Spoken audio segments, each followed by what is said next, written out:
first person. Okay, yeah, that's a good analogy for sure. Where we use word momentum is carrying your momentum through somebody. So if you're playing a contact sport, such as hockey or football, you carry your momentum through somebody. But what actually affects momentum? Well, there's two things that affect momentum. The first thing that affects momentum is mass. The more mass you have, the greater momentum you have. Okay? The second thing that affects it is velocity or speed. The biggest thing that is occurring in sports today, and there's a wide variety of discussions about CTE and concussions and all of the damage that's being done. And you know, as much as it is about a sport like boxing, there's more talk about it in terms of team sports like football and hockey right now. In fact, there's court cases in both major league sports for them. Well, why is there so much more talk now about it than there was 15 or 20 years ago? Well, one of the reasons is the research. They're now being able to prove it. They can prove that there is, although some are disputing the reports, but they can prove that contact or blows to the head are causing brain damage. Okay? But the other reason that this is occurring is because of two major reasons. The athletes are larger and they're faster than they ever were. And that goes for both sports, football and hockey. The players are much larger now and they're much faster than what they ever used to be. So there's a large amount of data out there that's becoming prevalent because concussions are a major thing now. They have concussion protocol in both sports. If they witness a hard collision, they take the person out of the play and they go to what they call the quiet room, which is where they do all the concussion protocol procedures. And that person has to be cleared at that point to get back into the sport. Okay? So all of this is caused by massive amounts of momentum. All right? A larger man with faster speed is hitting somebody and causing this amount of damage to it. Okay? So in terms of physics, we refer to momentum using the letter P. The arrow indicates that we have direction involved with it as well. Newton combined a moving object's mass and its velocity in an expression that he called quantity of motion. We now call that quantity momentum and give it the symbol P. The momentum of an object is given by the equation P is equal to m times v, where P is the object's momentum in kilogram meters per second. Mass is in kilograms, velocity is in meters per second. The momentum is a vector quantity whose direction is always the same as that of the velocity. The unit of momentum, kilogram meters per second, is a derived unit and has no specific name. So basically, the units for it are kilograms meters per second. There's no derived unit. It's not like Newton or force where you have kilograms per meters per second squared, which is newtons. The second most important thing is that momentum has direction, because we're going to look at a variety of questions. So it says calculate the momentum of each of the following objects. A 0.5 kilogram ball thrown upward with a velocity of 30 meters per second. So the momentum is a 0.5 kg ball thrown at 30 meters per second. 15 kg meters per second. So it's pretty straightforward so far. Okay. There's a few more questions on the next page that you can solve after. Okay. Yeah. For that, so every single time you find momentum, you have to put it in 15 kg meters per second. Or like You have to have kilograms and you have to have meters per second. Yes. Yeah, I know. Okay. All right. So SI units are always used, right? In chapter 4, it was shown that an object acted upon by an external unbalanced force accelerates in the direction of the net force. And that relationship between its mass, acceleration, and the force acting on it is expressed by the equation force is equal to mass times acceleration, Newton's second law. In fact, Newton's original thinking was not in terms of an object's acceleration. He stated that the rate of change of momentum of an object is proportional to the net force applied, and that the change in momentum and the net force are in the same direction.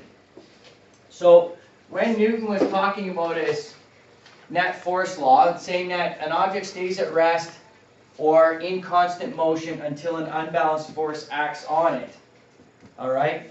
So we need an applied force in order to accelerate something.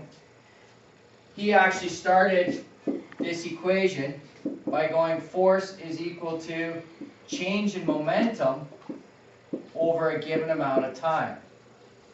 So a change in momentum over a change in time.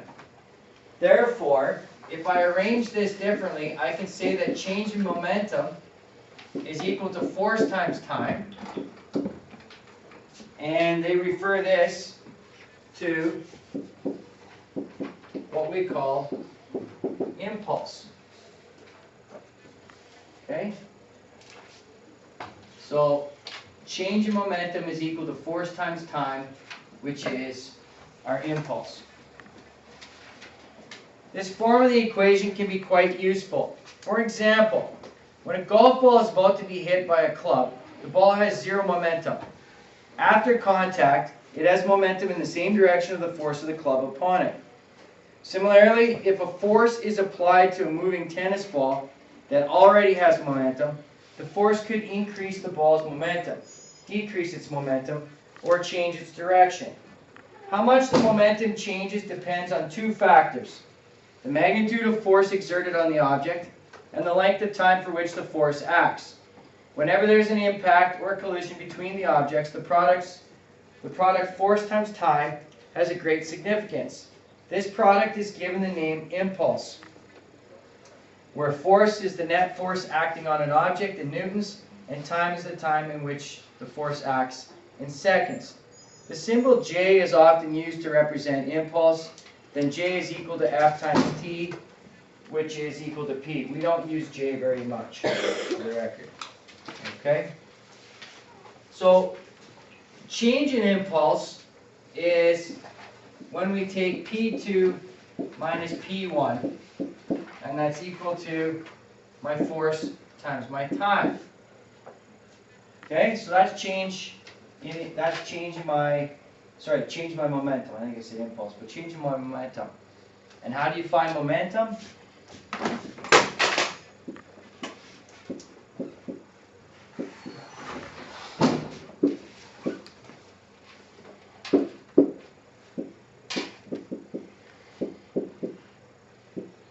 All right. So we learned on the last page that momentum is mass times velocity, and impulse is change in momentum, therefore P2 minus P1. So if I take my mass of my second object times my velocity of my second object, subtract of m1, v1, my originals, I can get my impulse or my force times my time. So let's have a look and see how we use this. What velocity will a 40-kilogram child sitting on a 40-kilogram wagon acquire if it's pushed from rest by force of 75 newtons for 2 seconds? Okay. So let's go back to this. Go over to here. So I have m1, v1. Differently. m2, v2 minus m1, v1 is equal to force times my time. Okay. What velocity will a 40 kilogram child sitting on a 40 kilogram wagon acquire if pushed from rest by a force of 75 newtons for 2 seconds? Okay, so if it's at rest, what does this equal? 0. So therefore, I am looking for my V2, which is force times my time over my M2. Okay? Gives us a force of 75 newtons. How long is the force acting for? 2 seconds. 2 seconds. And the combined mass is 80 kg. So the velocity 2, velocity 2 is equal to 1.9 meters per second, and should have it in the direction of the force, but in this case, you don't need that. Okay? How are you doing so far? Is that alright?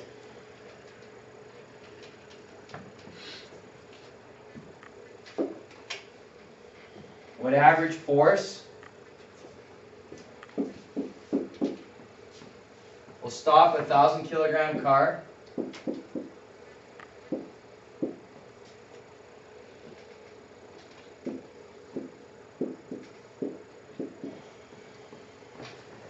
in 1.5 seconds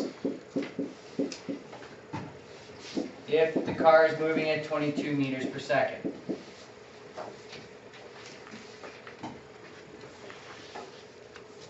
Okay. Same thing, M2V2 minus M1V1. Change in momentum is equal to impulse, force times time.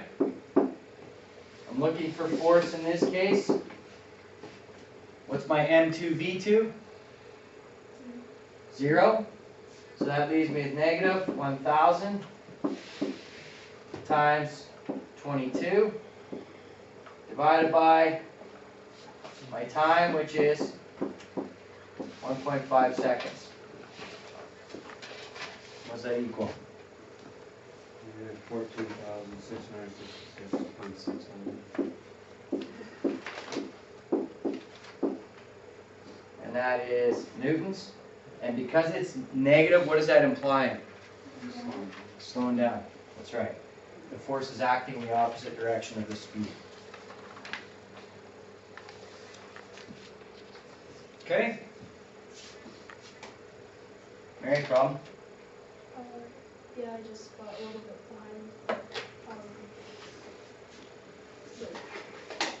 What does it say? F equals 1,000.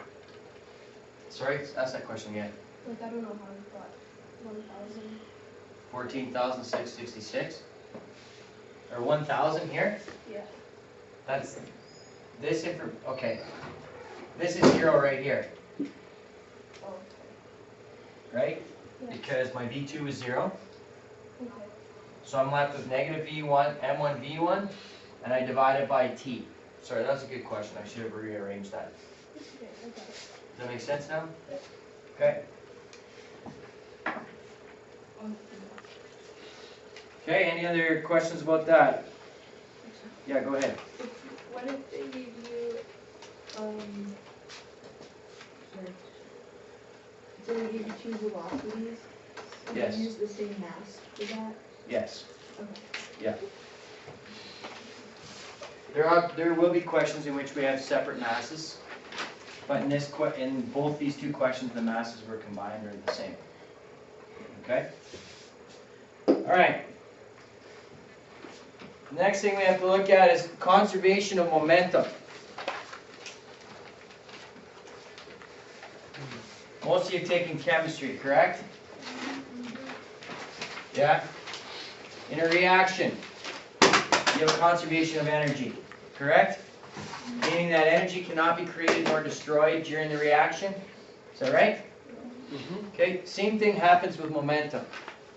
What that basically says is this, is that your momentum before a collision has to equal your momentum after a collision. All right, that's what we call the conservation of momentum. So if you have, for example, you have a head-on collision of two vehicles.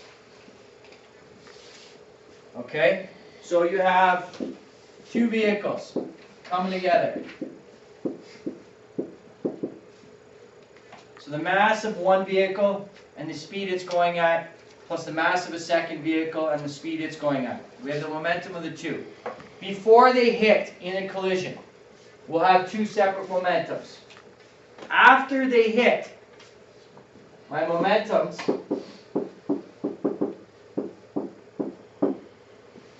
will be the same thing. So if they, let's say, hit and bounce off of each other, each one's going to have a velocity after the collision, but the momentum before the collision and the momentum after the collision are going to equal each other. This is what we call the law of conservation of momentum. Okay? Now,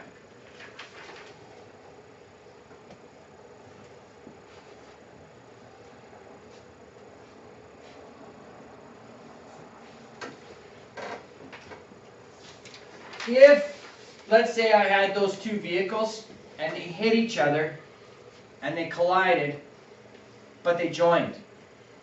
Okay? So they have a collision and they actually join together. My momentum would look like this.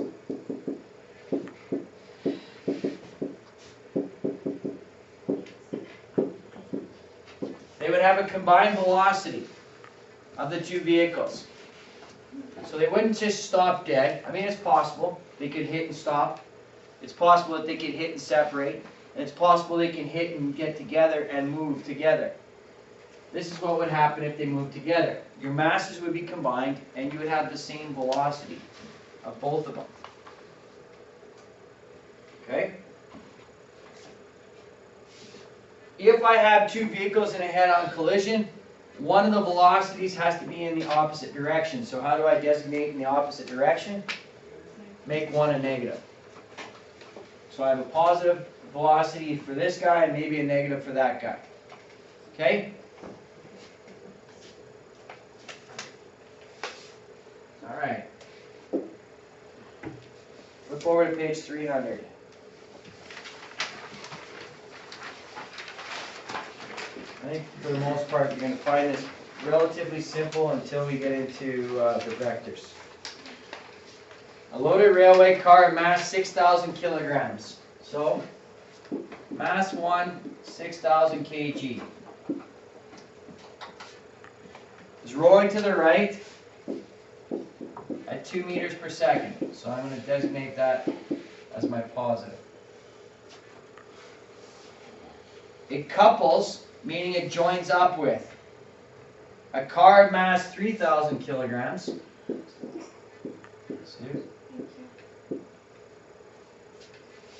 Rolling to the left at 3 meters per second. So I'm going to make that a negative right. I know this will confuse you to start with, but all you need to know is that there's a negative on it. What is the speed and the direction of the pair after the collision? So I am looking for V prime. This little prime right there just designates that that's after the collision has occurred. So they couple together, meaning they join. So I have M1V1 plus M2V2 equals M1 plus M2 times V prime. So they hit, they stick together, and they move in a certain direction. Okay? So 6,000 by 2 plus 3,000 by negative 3 equals combined mass 9,000 by V prime. All right? Okay, 6,000 times 2 is what? 12,000. 3,000 times negative 3. Negative 9,000. 12,000 subtract 9,000 is 3,000. 3,000 divided by 9,000. V prime is 0.33 meters per second. And because it's a positive answer, which direction is it moving? Right. Moving to the right. You had them both going to the right, is that not should good? be This is Yeah. a negative here. But then you can switch it to right, since you put negative. Yes. Yeah. I didn't, we know what's left, Yeah. but if I put it as a negative left, then you're gonna think it's right, so put it as a negative right, so that you know what's left. Yeah. You good? Yep. Okay, so which direction is it moving? They're moving to the right, because it's a positive answer. You just put M1 instead of M2. Oh, thanks. Okay, any other questions? All right. Let's look at the second one. Calculate the recoil velocity of an unconstrained rifle of mass 5 kg after it shoots a 50-gram bullet at a speed of 300 meters per second with respect to the earth. Okay. So, let's have a look and see what's happening here. Let's talk about it. You have a gun that is about to shoot a bullet out of it. What is the momentum of that gun beforehand? 0. Okay? The momentum before is 0 kilograms meters per second. Because the gun isn't moving. So, if that's the case then, that also means that my P prime has to equal 0 as well. So I have 0 is equal to, the mass of the gun is 5 kg. We don't know which way it's moving. Plus, the mass of the bullet is 0.05 kg with a velocity of 300 meters per second. Okay? So we need to calculate what the recoil velocity of the gun is. By mentioning the word recoil, what is that telling you about the direction the gun is going to be moving compared to the bullet? In the opposite direction. I have now made the direction of the bullet positive, correct? So my answer then should come out to what? A negative answer. Okay, so 0.05 times 300, 15. Subtract 15 to this side.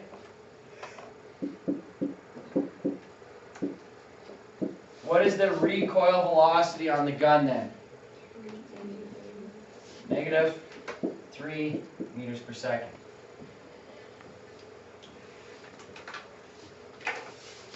All right? Morgan, you following along? Mm-hmm.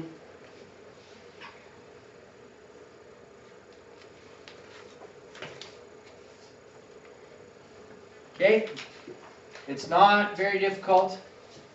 This is probably one of the easier units you're going to get. That's why I stuck it in as a filler. Let's look at the third one. Lots of this we'll talk about billiard balls. In this case, we just have a normal ball. A 1 kg ball moving with a velocity 2 meters per second to the right. M1. 1 kg. Velocity 1, 2 meters per second to the right.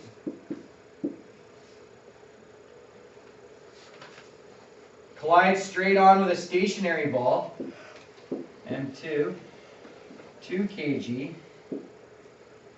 V2, 0 meters per second. After the collision, the 2 kilogram ball moves off to the right with a velocity of 1.2 meters per second. So V2 prime is 1.2 meters per second. What is the velocity of the 1 kg ball after the collision?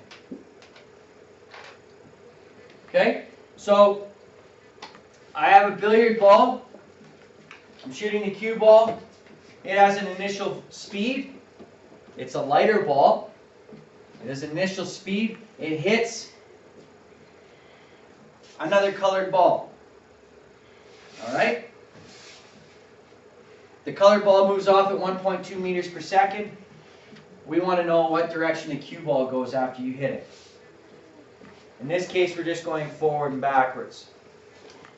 So let's have a look and see. So what do I have? M1 V1 plus M2 V2 equals M1 V1 prime plus M2 V2 prime. Conservation of momentum, we use it all the time. So I've got M1 is 1, 2 plus 2 times 0 equals my mass 1. I'm looking for V1 prime plus mass 2 times 1.2. So what's the one variable that I have left that I'm looking for? V1 prime. Okay, so on this side I've got 1 times 2. V1 prime here plus 2.4. How do I get V1 prime by itself? Take it away. What am I going to end up with? Negative 0.4 meters per second. What happened to the cue ball after it hit? Went left or backwards. Not in the same direction as the ball that you hit. Okay? Alright? Any questions about that? Would it be negative? Would it be negative? Yeah. It would. Yes, because when you subtract 2.4, 2 subtract 2.4 is negative 2. Okay, I've got one more question to show you today. There's one massive question that we do here. Morgan, go get some water. There's one question that we do here that is done over and over again, and it's an explosion question. Okay, so we have a grenade that goes off, and we have to track the direction in which the pieces go, and we want to find the momentum of it. So I'm going to show you this question today, and then I'll go back and do it again tomorrow. What's that? Yes, this is with vectors. Okay, so look at page 312, the sample problem.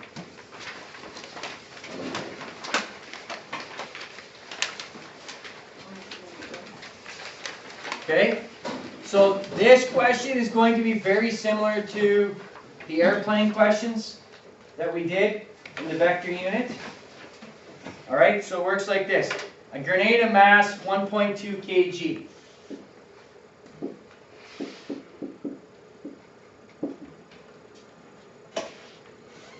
Is at rest on a smooth, frictionless surface. So, what is my momentum before the collision then? 0. It's at rest, right? So 0 kg meters per second. A 0.5 kilogram piece flies off horizontally to the north. Okay. And it's at 3 meters per second. So here's what you're going to do first. P1 prime. You find it by taking 0.5 times 3, which is 1.5 kilograms meters per second. And that's to the north. Okay? A 0.3 kilogram piece flies off horizontally to the southwest.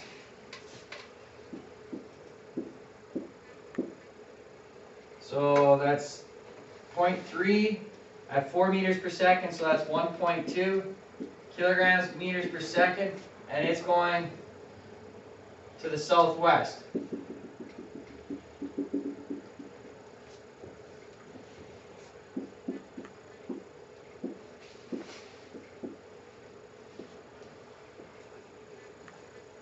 What is the horizontal speed and direction of the third piece? So I need the speed and direction of the third piece. So the first thing I need to do is I need to find the momentum of the third piece.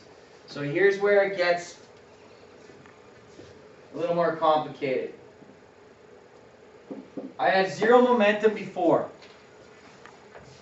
And I have three pieces that create momentum after. So P1 prime plus P2 prime plus P3 prime. Okay, we following this? Because this is where it falls apart for most. I am looking for P3 prime. So if I were to arrange that equation, what is P3 prime equal to? Negative P1 prime A little louder? negative P1 prime subtract P2 prime. Yeah. To get P3 prime by itself, what do I want to do? Subtract P1 prime and subtract P2 prime. So P3 prime is equal to, I'm going to write it like this. Don't let me confuse you if you're not sure why. Okay? So it's the negative of P1 prime plus P2 prime. You following? Okay, so I subtract P1, subtract P2, but I'm just going to write it as negative P1 plus P2. Now, again, this is like the airplane question. This is like finding acceleration. When you redraw these vectors, you're going to add P1 and P2 together. That's what this is telling you to do. So I've got P1 is to the north.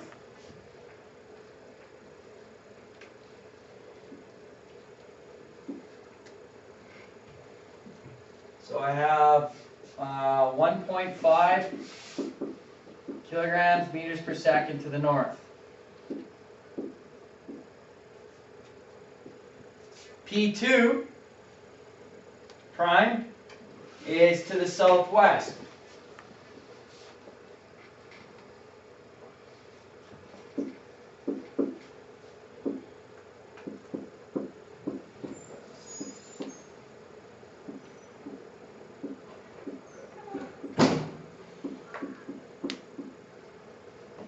So I have that. Following so far? So this is going to give me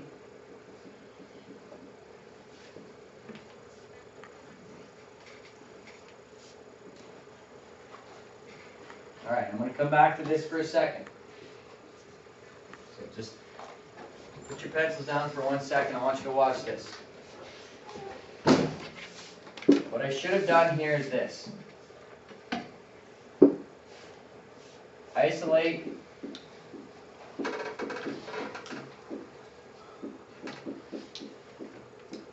okay?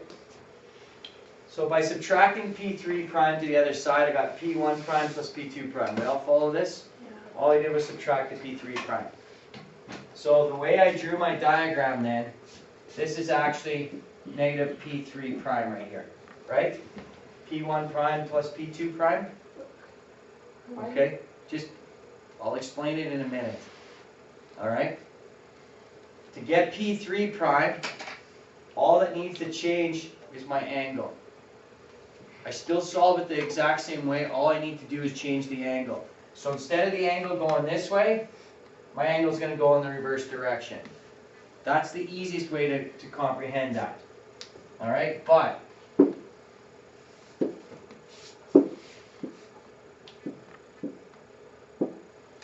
okay, so to find this, I'm going to, this is going to give me my negative P3 prime. Okay, so get your calculators out.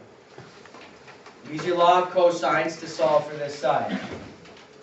So you need the square root of 1.5 squared plus 1.2 squared minus 2 times 1.5 times 1.2 How do you know it's quarter one? times the cos of 45. Grade 12s, make sure your calculators are in degrees, not radians. How did you know that angle was 45? Because it's so close. to the southwest, which is halfway between south and west, which is 45 degrees.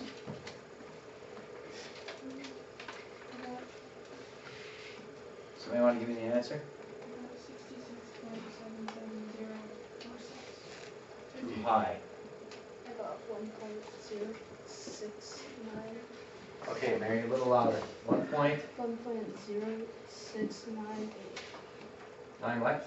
98. Okay, so that would be basically 1.07. Kilograms, meters per second. Okay, Dylan? Square root? Put that in for me. Square root. Does it open a bracket for you? No. Okay, open bracket. 1.5 squared plus 1.2 squared. Minus 2 times 2 times the cos. 45, close the bracket twice.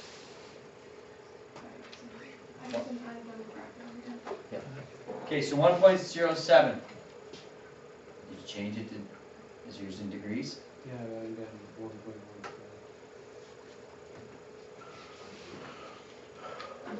Oh, I didn't swear it.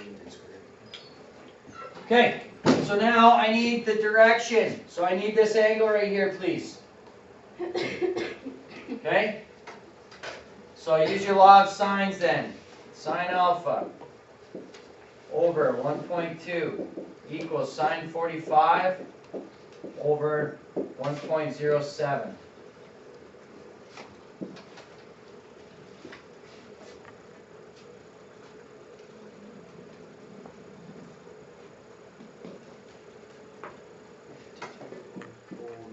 A little louder. On? 52.48.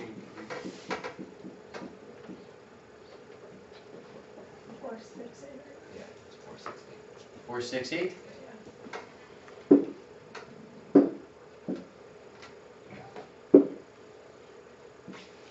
Enough?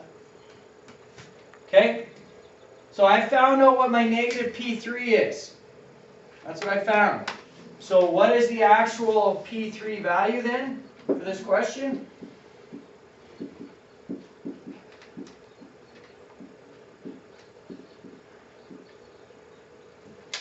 What does P3 equal? So 52.47 degrees east.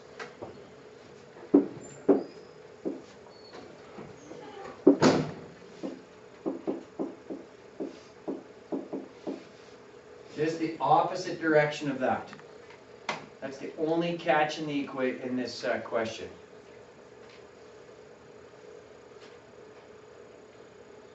Okay?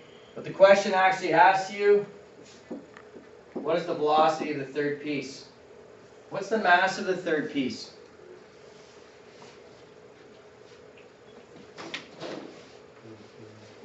What's the mass of the third piece? Look at the question and see if you can find out what the mass is. What is it? 0.4? 0.7. I have a 0.5 kilogram. I have a 0.3 kilogram. So it's 0.4 kilograms. So take this value, divide it by 0.4. What do you get?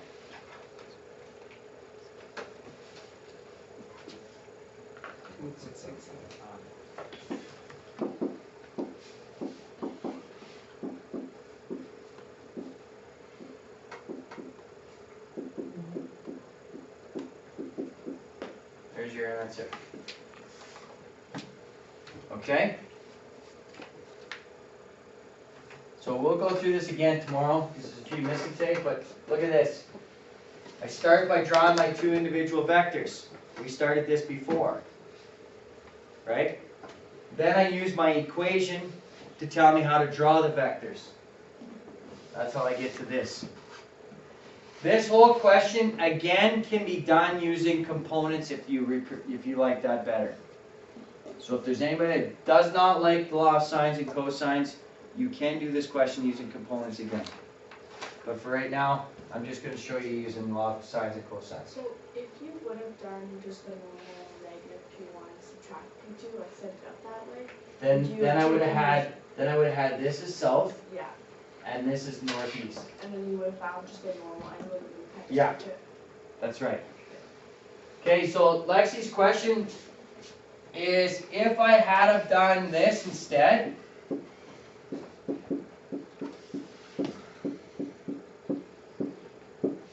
I had have done this instead, this is okay. I like this too. I would have drawn this in the south direction and this in the northeast direction. And I would have ended up with the exact right answer for this question. Okay? Alright. You have about 8 problems to do there today. They're not very tough. So, you've got 4 problems on page 297. And 6 problems on page 303, 304.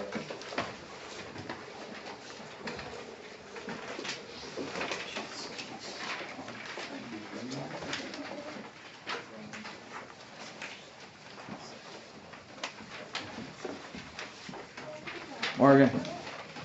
Yep.